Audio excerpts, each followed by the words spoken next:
All right, folks, Monk Cheetah back here. This is the day 2. We're calling this the Chapman Farm area. Right now, we're heading to Chapman's Sawmill, which dates back to at least 1800s. You have to bushwhack in to get here. This is where the bus doesn't run. You can see the brush around us. I'm with, again, old 77. And when we get there, I'll let you guys know. But stand by. We're going the extra mile today for this video.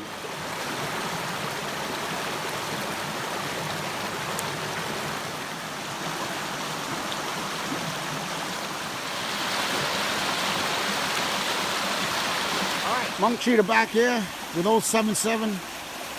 We hacked our way to the ultimate site. I love this site. This is an 1800 sawmill called Chapman Sawmill. We had to brush cut our way into this way. We had to cross this little stream. We had to use our machetes and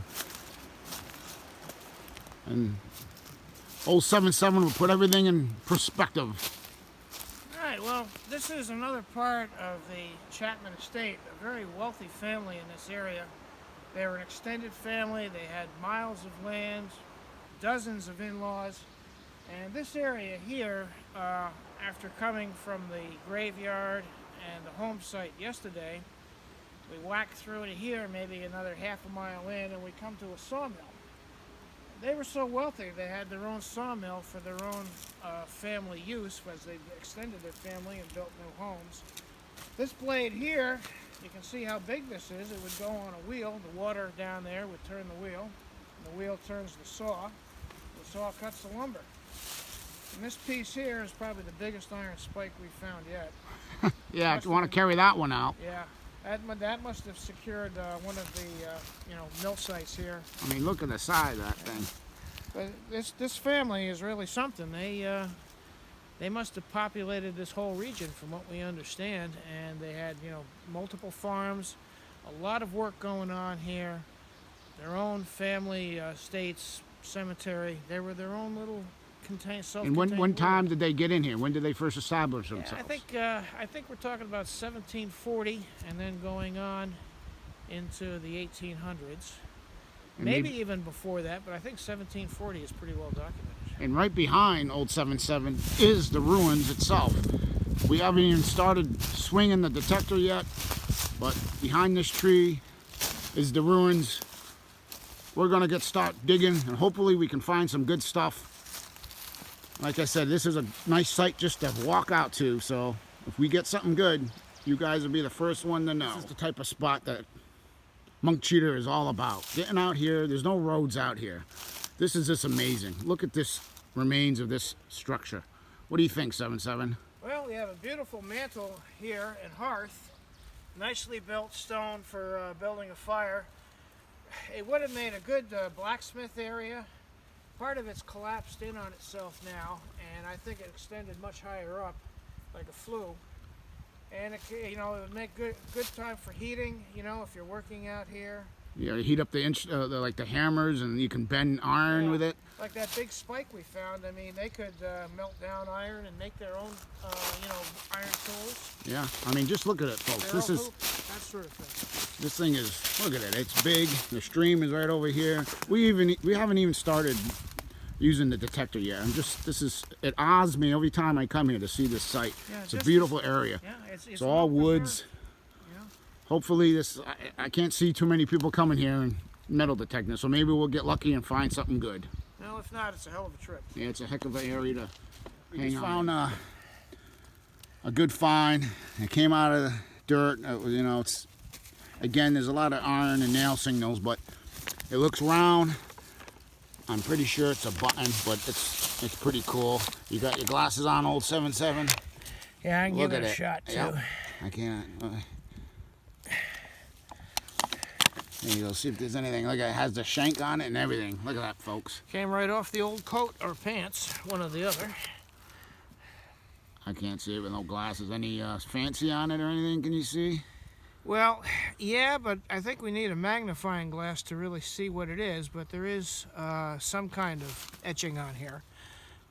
But I can't make it out because I would need a magnifying glass. It's worn down. Oh yeah, there is something on there.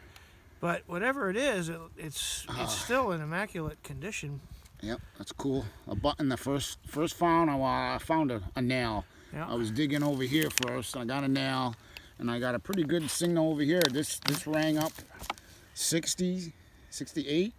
I'll have to go over it again with the machine. Okay, but so we know this was started in 1740, so we're talking 1740 into 1800 somewhere. yeah. But this came right off. Whoever was working here probably just lost it, didn't even know they lost it. And it's in really the same condition it always was. It's just that it's It's only with the real tarnished. second real button I found Yeah. since I've taken up the hobby. Yeah. So I'm gonna go over with the machine to see what it reads. So for future reference, folks, the second good find. We've been finding a lot of nails as usual, but we just found a buckle. It's a small buckle. I'm not sure what it would go to, but it's definitely a buckle. We've got buckle on the board. Yeah, it could be.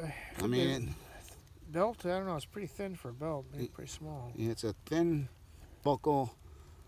I don't know. Could be horse tack. Everybody likes to Oh, say. yeah, maybe. Well, Shoe. a lot of that. We'll see. There's a lot of other. We pulled a nail out of there. We were getting a good tone. I was getting a good tone, so that might be what we're getting. We'll put it down and test it. But the second good find here out at the Chapman's Sawmill. We're way out from the site itself.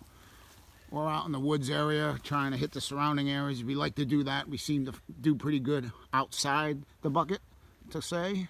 Outside the box, Yep. where everybody seems to drop their stuff. Yep.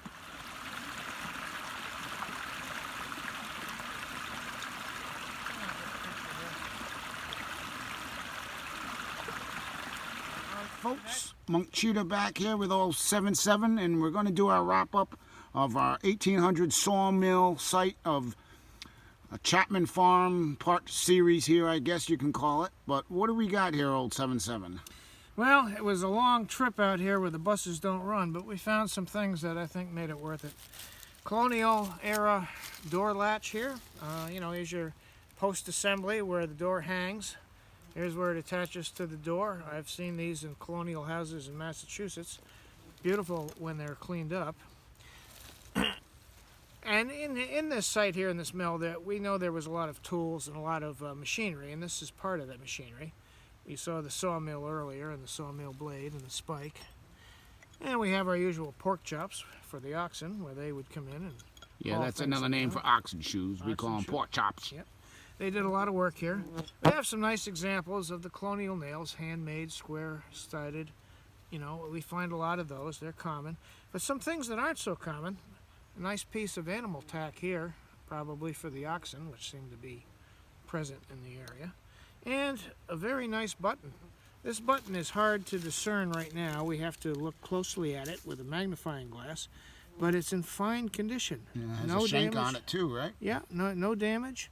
Like the day it was dropped, maybe 200, 250 years ago. Nothing's interfered with its condition. So I think that's kind of hard to find. We don't find many of those.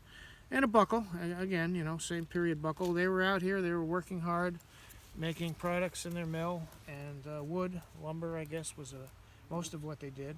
We found other evidence of the machinery, which means they may have made things for their use. It's a big estate, a lot of land, a lot of family members, and they made a lot of their own things. They were very self-sufficient. And this is one of the sites they use to produce the things they need. Yeah, like I said, folks, this is a beautiful location. It's worth the hike out here. It's about lunchtime now. We're going to get out, and I hope everybody enjoys the weekend. I did a little early video because we're going to have a kind of a crappy weekend. So, folks, you all know what I say at the end of all my videos. You just don't know what you're going to find when you take a walk in the woods of New England. Monk Cheetah and old 77, we are out of here. Enjoy. Enjoy.